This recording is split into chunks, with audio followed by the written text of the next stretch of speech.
শীত আর কুয়াশাকে উপেক্ষা করে কাকঢাকা ভরে শুরু করে সন্ধ্যা পর্যন্ত পেঁয়াজ বীজ আবাদে ব্যস্ত সময় পার করছেন ফরিদপুরের চাষিরা। কেউ জমি তৈরি করছেন, কেউ পেঁয়াজ রোপণ করছেন, কেউ বা সার দিচ্ছেন। কাজ করার জন্য বিভিন্ন জেলা থেকেও এসেছে শ্রমিক। কৃষকদের দাবি, এবার পেঁয়াজ, শ্রমিক ও সারের দাম বেড়ে যাওয়ায় খরচ বেড়েছে, দেখা দিয়েছে সার সংকট। লেবার খরচ অনেক বেশি এবং সার সংকটে থাকার কারণে এবার খরচটা অনেক বেশি হবে। আবহাওয়া ভালো থাকে তাহলে 5 থেকে 7 মণ বীজ হবে।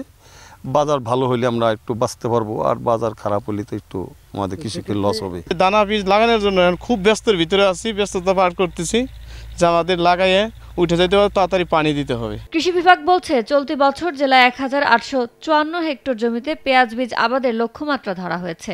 লক্ষ্যমাত্রা পূরণে সার ও কীটনাশক যেন চাষিরা সহজে পায় সেদিকেও খেয়াল রাখা হচ্ছে। প্রতি বছরের মতো এবছরও ফরিদপুরের কৃষকেরা পেঁয়াজ বীজ উৎপাদনের জন্য যে বাল্ব, সেই বাল্ব রোপণের কাজ তারা শুরু করছে এবং বর্তমানে প্রায় 300 হেক্টর জমিতে পেঁয়াজ বীজের যে বাল্ব, সেই বাল্ব রোপণ করা হচ্ছে এবং আমরা আশা করছি যে আগামী 2 সপ্তাহের মধ্যেই এই কাজটি সম্পন্ন হবে এবং আবহাওয়া যদি অনুকূলে থাকে তাহলে আমাদের যে লক্ষ্যমাত্রা, সেই লক্ষ্যমাত্রা অর্জন করতে সক্ষম হবে। এবার ফরিদপুর জেলায় পেঁয়াজ বীজের উৎপাদন লক্ষ্যমাত্রা ধরা হয়েছে 1075 মেট্রিক টন, যার বাজার মূল্য প্রায় 500 কোটি টাকা।